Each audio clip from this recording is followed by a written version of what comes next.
Assalamualaikum warahmatullahi wabarakatuh. Mohon izin memperkenalkan diri. Nama saya Alfian Umbara dengan nomor pokok mahasiswa 100-400-180-17 akan mempresentasikan spesial Unisba 2022 dengan judul Analisis Kriminologis terhadap Peningkatan Kejahatan Cyber di Masa Pandemi COVID-19. Program Studi Ilmu Hukum Fakultas Hukum Universitas Islam Bandung.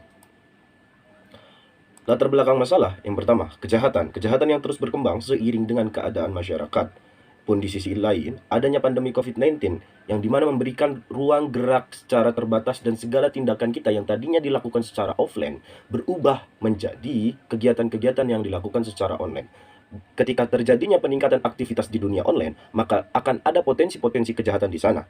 Dalam khazanah ilmu hukum pidana, kita kenal ada namanya kejahatan cyber.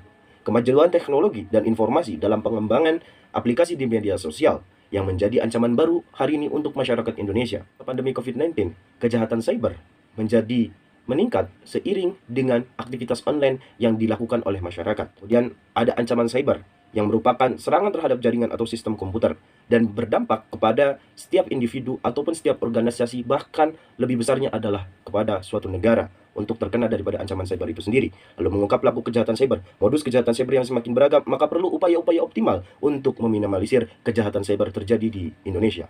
Identifikasi masalah. Yang pertama, apa faktor-faktor yang menyebabkan terjadinya peningkatan kejahatan cyber di masa pandemi COVID-19? Yang kedua, bagaimana langkah-langkah preventif yang harus dilakukan sebagai upaya mengurangi kejahatan cyber di Indonesia? Dengan penelitian. Yang pertama, untuk mengetahui faktor-faktor apa saja yang menyebabkan terjadinya peningkatan kejahatan cyber di masa pandemi COVID-19. Yang kedua, untuk menentukan dan menjadikan bahan referensi dalam rangka penanggulangan guna mengurangi kejahatan cyber yang terjadi di Indonesia. Lalu kemudian, data dan fakta peningkatan kejahatan cyber pada masa pandemi COVID-19 di Indonesia. Pola kejahatan yang terjadi di masa ini sangatlah bervariasi berdasarkan tempat dan berfluktuasi dalam waktu yang sangat singkat. Peristiwa yang menimbulkan gangguan pola kejahatan ini masih belum banyak dipelajari secara komprehensif.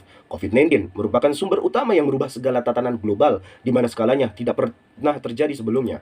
Kebijakan lockdown dan pemberlakuan pembatasan sosial berskala besar yang menyebabkan orang berada di rumah baik untuk ibadah, belajar, sekolah, bekerja, dan lain-lain.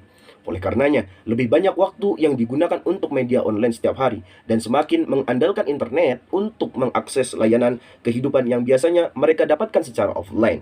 Kemudian, perubahan secara sistematik dalam cara menjalani kehidupan dan penggunaan internet yang sangat tinggi mendorong maraknya dunia kejahatan di dunia maya. Beberapa teknik kejahatan yang umum adalah phishing dan yang terbaru adalah rekayasa sosial. Kemudian, berikut adalah data peningkatan kejahatan cyber dari tahun 2018-2019 sampai dengan 2020-2021. Terjadi peningkatan yang cukup signifikan. Lalu kemudian, ada data phishing yang ditemukan oleh Google. Kemudian, kasus-kasus kejahatan cyber yang terjadi selama pandemi COVID-19. Yang pertama, kasus provokatif hate content. Kasus ujaran kebencian terhadap Presiden Jokowi dan Menkes Terawan pada bulan April tahun 2020. Lalu yang kedua, ibu rumah tangga di Kepulauan Riau yang memposting video ujaran kebencian terhadap Presiden Jokowi di media Facebook. Kasus yang kedua adalah konten pornografi. Yang pertama, kasus penyebaran konten pornografi Giselle Anastasia. Lalu yang kedua, kasus Siska E di Bandara Yogyakarta International Airport. Lalu illegal access, yakni kasus Dr. Richard Lee yang menghilangkan barang bukti dengan melakukan illegal access. Lalu selanjutnya adalah kasus penipuan online, terjadi karena maraknya transaksi digital di masa pandemi COVID-19. Yang pertama adalah kasus penipuan grip toko. Lalu yang kedua, kasus penipuan masker dengan diberikan paket kosong. Faktor yang menyebabkan terjadinya peningkatan kejahatan cyber pada masa pandemi COVID-19. Yang pertama, akses dan konsentrasi dalam cyberspace yang meningkat, yang membawa dampak pada kehidupan sosial dari masyarakat dan timbulnya berbagai bentuk kejahatan. Yang kedua, kurangnya kesadaran hukum masyarakat dan keamanan pada ruang cyber. Lalu yang ketiga, peraturan perundang-undangan yang kurang ditegakkan. Yang keempat, kurang sigapnya aparat penegak hukum dalam melakukan penegakan hukum. Langkah-langkah preventif yang dilakukan sebagai upaya mengurangi kejahatan cyber di Indonesia. Berikut adalah langkah yang dilakukan oleh pemerintah. Lalu, hasil daripada analisis penulis, yang pertama, meningkatkan kualitas dan kuantitas aparat penegak hukum yang menguasai teknologi informasi, termasuk internet. Lalu yang kedua, meningkatkan sarana dan prasarana pendukung bagi penyidikan dan penyelidikan kasus-kasus kejahatan cyber.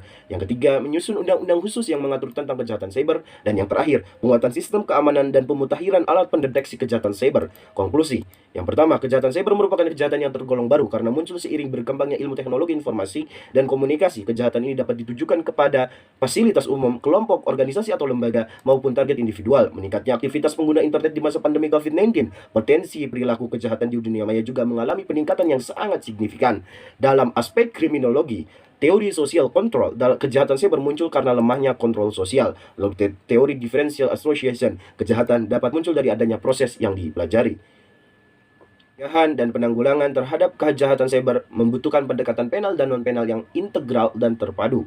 Kebijakan dengan sarana penal adalah upaya menanggulangi kejahatan dengan menggunakan sarana hukum pidana, sedangkan sarana non-penal diartikan sebagai upaya preventif terhadap kejahatan cyber. Yang pertama, meningkatkan kualitas dan kuantitas aparat penegak hukum yang menguasai teknologi informasi, meningkatkan sarana dan prasarana pendukung bagi penyidikan dan penyelidikan kasus-kasus kejahatan cyber, menyusun undang-undang khusus yang mengatur tentang kejahatan cyber, dan terakhir, penguatan sistem keamanan dan pemutahiran alat pendeteksi kejahatan cyber.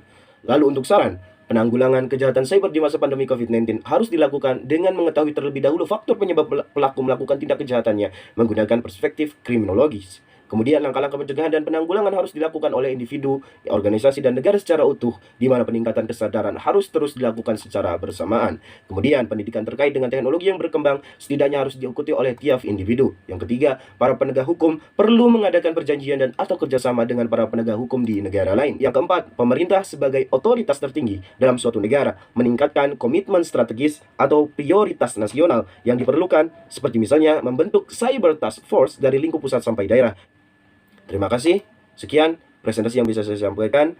Apabila ada kekurangan, mohon dimaafkan. Fiat Justitia Ruat Caelum. Apapun keadaannya, hukum harus ditegakkan walaupun dalam masa pandemi COVID-19. Assalamualaikum warahmatullahi wabarakatuh.